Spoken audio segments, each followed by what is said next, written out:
And ready, MXGP Indonesia, 2 weeks of travel. Ready for a long trip. Ready for a really long trip. 3 flights actually.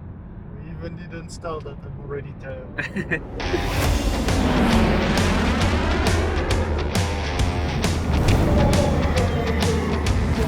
Welcome to Lombok.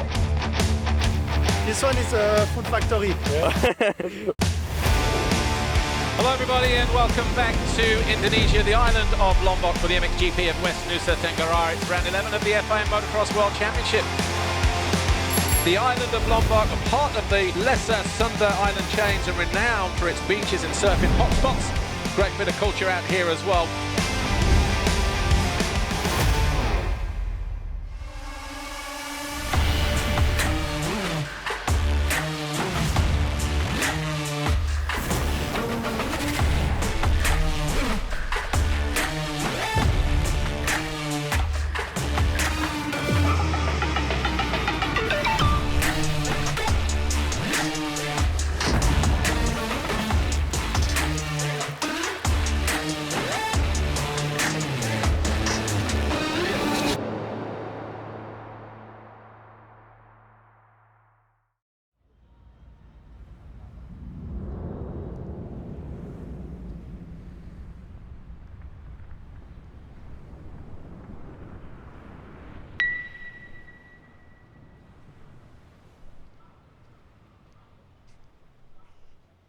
So how many days ago did you arrive at this hotel?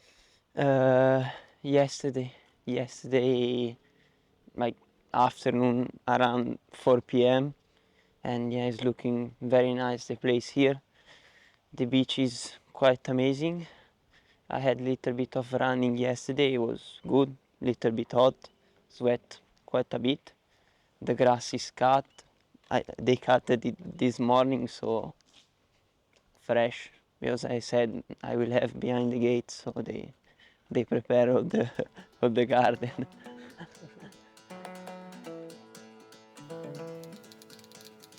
Ferruccio Zanchi, he's a young Italian rider. He did a few MX2 rides last year, but this is going to be his first official year in MX2. So he's a rookie. Yeah, it's looking like holidays. But we are not yet in holidays, so non va primo colpo. La girata.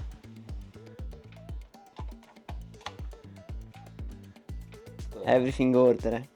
Thanks, Dad. Now here we have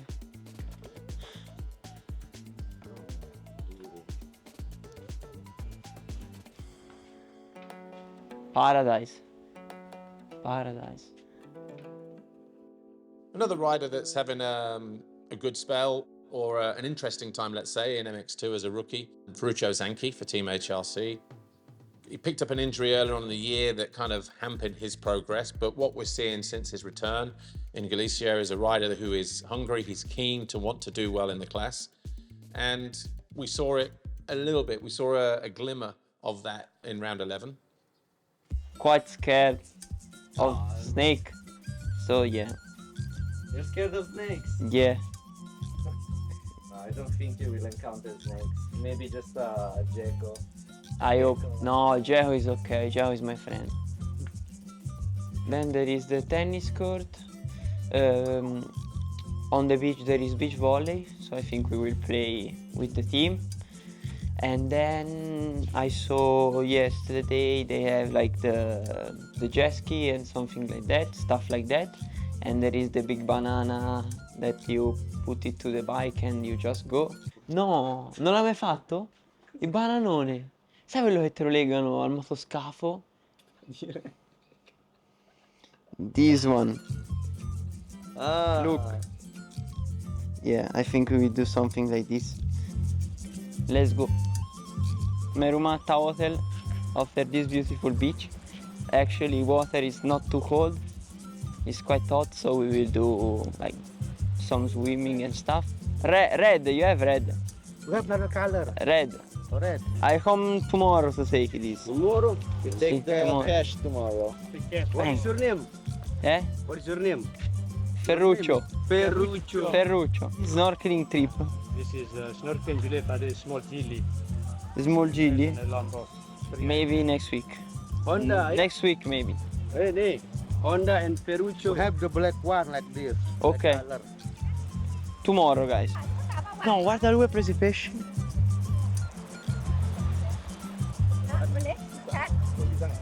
No, la banana c'ha. Se ne vanno a pescare e tornano. Is this your next favorite sport? I don't know, never try. I like motocross for now.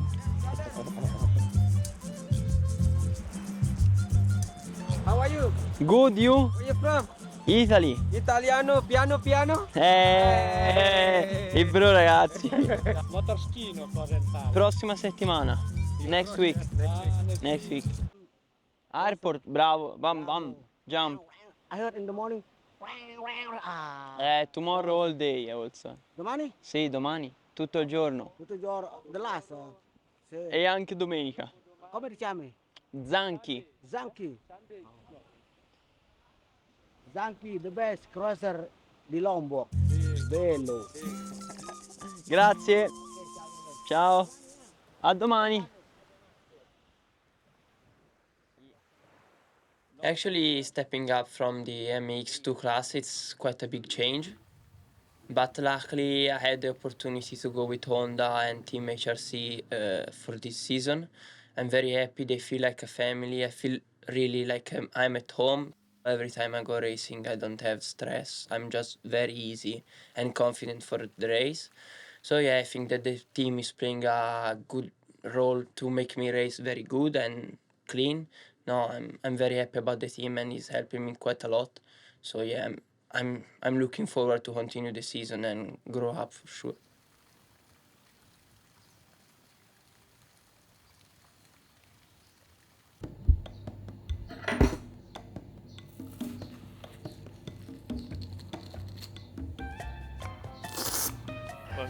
Yeah, I'm 23. Maybe I need to meet my future girlfriend, so I need to look good on camera, you know.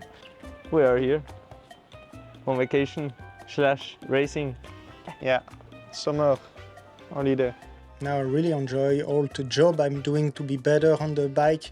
I really enjoy like the road bike cycling and stuff like this, running. I really invest myself and I like to do that. And you know, also now I'm training with a young guy of 24 years old, so he's pushing me good at training. So Who's faster on the road bike? On the road bike, yeah, depends who want to push or not. Sometimes in the beginning of the season I was like holding back a bit, and now last time we went together he was the one holding back. I'm sure if both push it will be a close race. really nice. We have a good time on training and that's good. Me, I got a banana smoothie.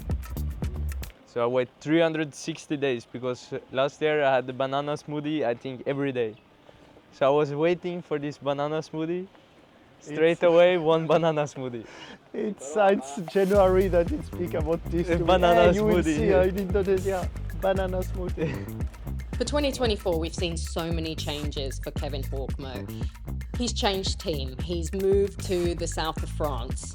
He's on the bigger bike. He's the rookie on the 450. He's changed his trainer, and his trainer, Yves Demaria, is a totally different style trainer to his previous trainer, Marc de Ruva. Tu travailles ici? Yes. Yeah. You come with a menu? Yves Demaria has amazing experience as well, actually, from winning a race in Indonesia itself, the only 250cc two-stroke Grand Prix ever held amongst these islands at the crazy circuit of Bandung, which was this incredible flat-out circuit. Now, all of a sudden, he says, what have I got to do? I've got the Yamaha going right. Now I've got this man, Yves Demaria, on an absolute Kawasaki charge. What a great job of work he's doing. He won the... Mario went from nothing to win that in his first appearance on a Kawasaki. And yeah, he could cope with the heat then and he could certainly perform. So he's got good memories coming into this circuit as well. Il est bon le club sandwich? Honestly, looking at Kevin from that first round in Argentina, it's like he really adapted to the changes, to the unknown well. I worked last year with the last 2 years with Marty Rover, and obviously big change moving to south of France and training with Yves Demaria, a little bit different kind of training. And I think moving to the 450 class, it's really good where I ended up. They have a good structure and it's a small effort, but at the same time, everybody give 100% to make it the best possible. And the bike was already good with Valentin, as last year he did really good, so the base was there. Since 2022, Yves is 100% with the team, so he's making the full physical training with bike riding training, and then coming on the races to help us with the setup of the bike, what he see from outside, because sometimes we feel something and actually it's completely opposite of what you see. So yeah, it's good to have someone like this on the race. You don't want to eat or what? You throw it all on the foot. What just happened? It's not focused, the trainer. Oh my God, dude.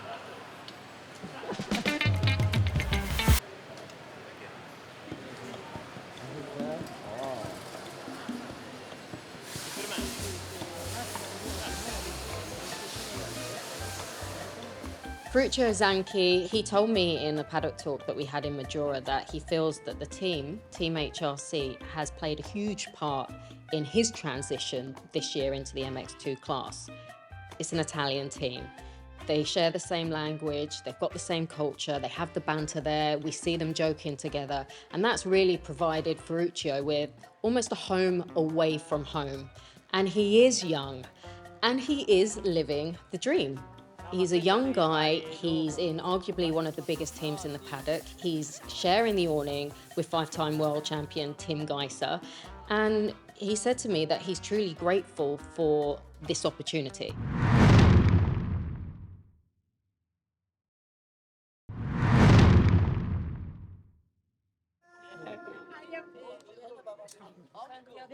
Welcome to Indonesia. Cheers, mate. Thank you. No problem. Good luck, good luck this weekend, eh?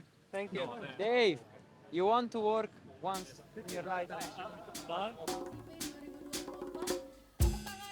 Welcome to Lombok and welcome to Indonesia. Thank you very much. We're in Indonesia for a double header, and the GPs here in Lombok are totally different to what we're used to in Europe, but in a good way. Everything's different, from the culture, the language, the food, but it's something that, as the MXGP paddock are experiencing, we're totally embracing. We are so far away from home, but yet we feel so looked after and so welcomed by the Indonesian people. Gas, gas! The local people at the media event, as always, they went above and beyond for us, and they put in such a huge amount of effort to welcome us. And they did that through their typical dance, they did that through their speeches, they were telling stories, they were telling us about the legends of Lombok, and it was so interesting to hear. And all the local people would gather around us and smiling and happy, and it was just so nice to be a part of that. Hey, what's up, you? Good trip to Indonesia, and then what's cool, it's a beautiful place to be here. Also the media event, it's always a lot of people, and it's super. What's cool, it's one really beautiful place, nice hotel. Try to enjoy the time there. Let's say it will be a bit summer break. Media event here in Indonesia was very beautiful. Was very shocked because a lot of people cheering for you is not used to be, but I mean, great place here. I think great people also with a lot of passion for the bike, and yeah, it's very great atmosphere. It's pretty cool traveling to different parts of the world like Indonesia, and it's a new experience every time we go here, and yeah, ride the scooters, go to the media event. It's always a little bit extra special on the overseas GPs. They make a little bit extra out of it. And yeah, it's cool to see the different culture. They really are different, and yeah, I enjoy seeing those parts of the world as well. Let's just wave to the camera. mana? Akan kita lihat siapa yang akan memberikan dot.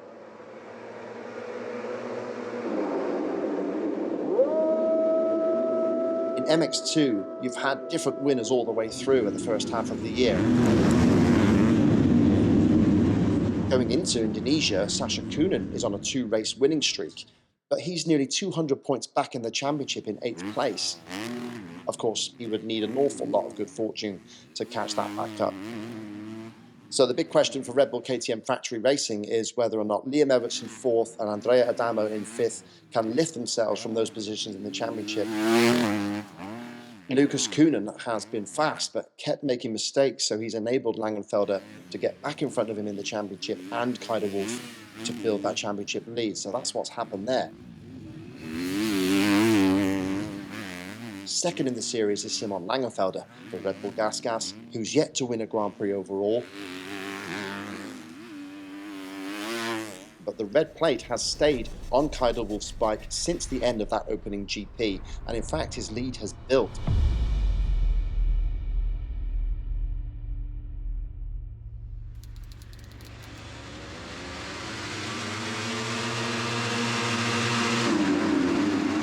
Heading down the start straight, again Sasha Kunin from the outside. This time he holds it a bit tighter, almost folds the front. Foxhole shot number 11 for the Tiny Terror. Zanchi there in 3rd place. There is a lot of water on the racetrack this time around.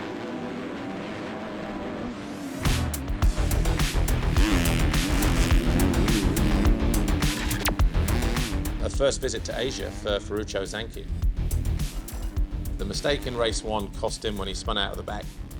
And then in race 2, after making a good start, of course, conditions were a little bit wetter than the riders expected, and maybe that just caught him out a little bit. Because by the time the end of the race came and the race line was there and it's a little bit drier, let's say, I don't think his pace was too bad. Like anything, it's a learning process. What do we need to do to be better? His riding is okay. Let's see if he can improve on that next time out.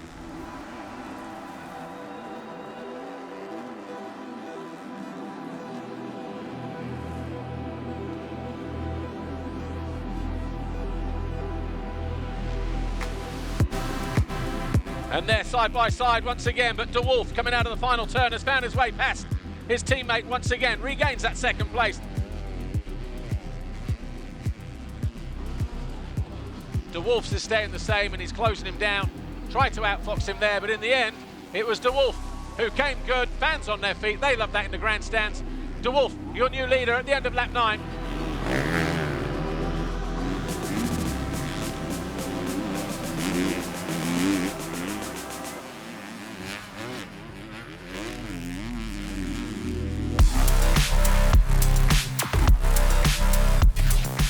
Lucas Kunin, 3rd overall. The star Husqvarna Factory Racing doesn't look too chuffed to be 3rd overall. He knew he had more in the tank, I'm sure. Andrea Adamo, he'll be pleased with that. First podium since France, Saint-Jean d'Angély. 2nd overall here with the 2nd and the 3rd, the Red Bull KTM rider. But Kaiser Wolf going 1-1 for the first time this year as he wins his 4th Grand Prix victory of the season.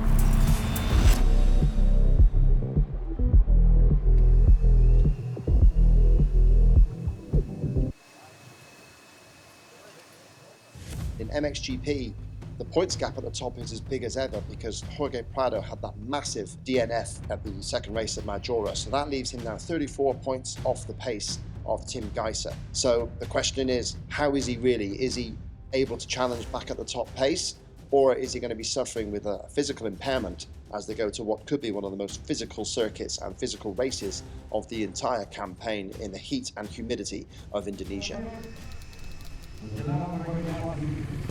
Jorge Prado is the only rider out of the top 3 in MXGP who's been to this track before. Coming in, the only concerns really would have been, does he still have any pain in that knee injury after falling in turn 2 in Italy the previous round?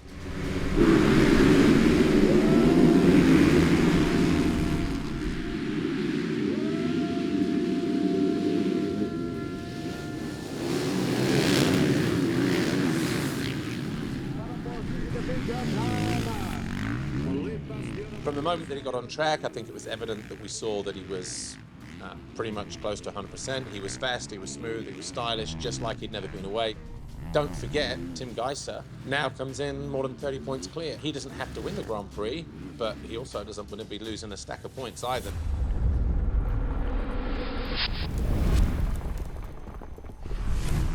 Jeffrey has come back to winning form. He really has to pick up the pace now, and is he able to? Is he able to match that pace? Can he consistently run with Geiser at the top of the tree? He's going to Indonesia for the first time in 6 years through a combination of the pandemic and also injuries that he's suffered. He simply has not raced in this part of the world since 2018. He did win both races in that season on his way to the world title. Can he cope with that heat again now that he's 6 years older? Can Jeffrey really get on that roll? Can he be the bullet where he is a constant threat for race wins every single time he lines up?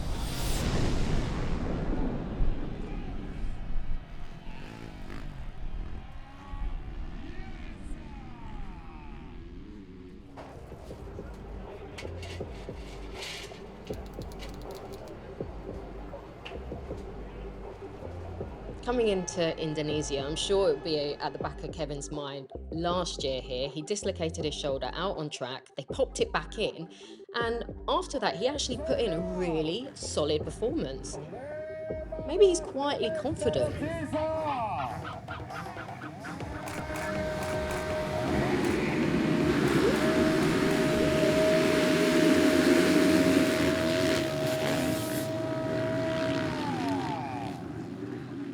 What do you call that? That you have to put one boot before the other? Or... Yeah, superstition that, I don't know, every time I get interviewed by Lisa or something behind the gate, I just know it's going to be a good race, you know? Herlings takes the lead immediately, Geiser in third, and one of the Ship to Cycle boys there in fourth place. From the first race, we were talking about how Kevin Horgmo and Valentin Guillod were pretty much inseparable. And in the second race, we saw the Norwegian gain that sort of sixth place finish, which also netted him sixth overall. And in his rookie season, that was his best finish of the year.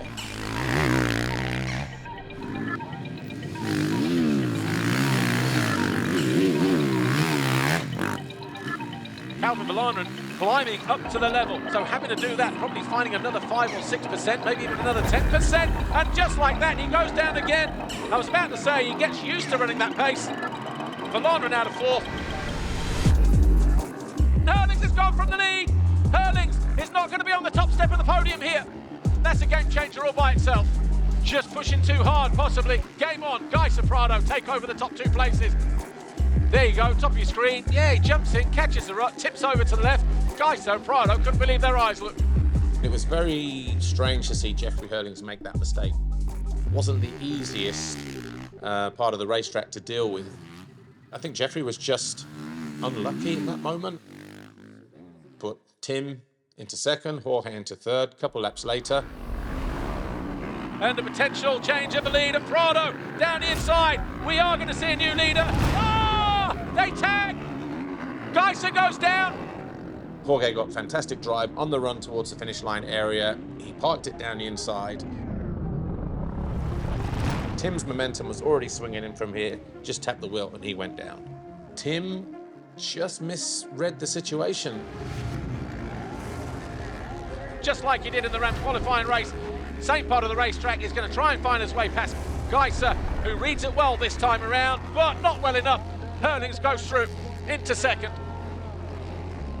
One thing all these three riders have in their favour, Geiser tips over against, he was going to go through, and so too is Valandrin. Jorge Prado getting the crowd on their feet there as he goes through. Prado heads towards the Monster Energy finish line.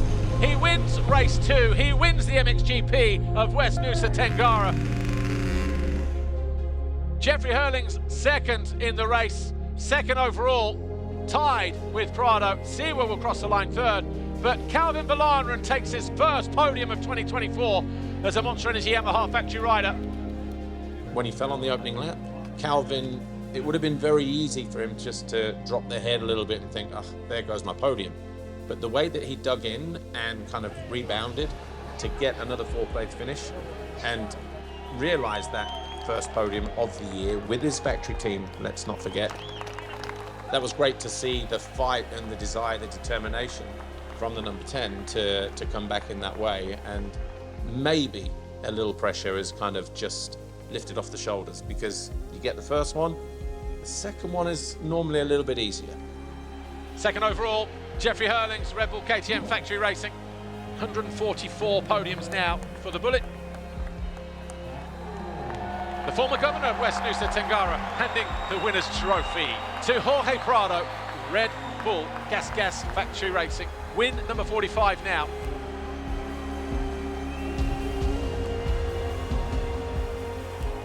But a disappointed Tim Geiser, Team HRC. But you know what? He still has reason to smile. He is still leading the championship by 22 points.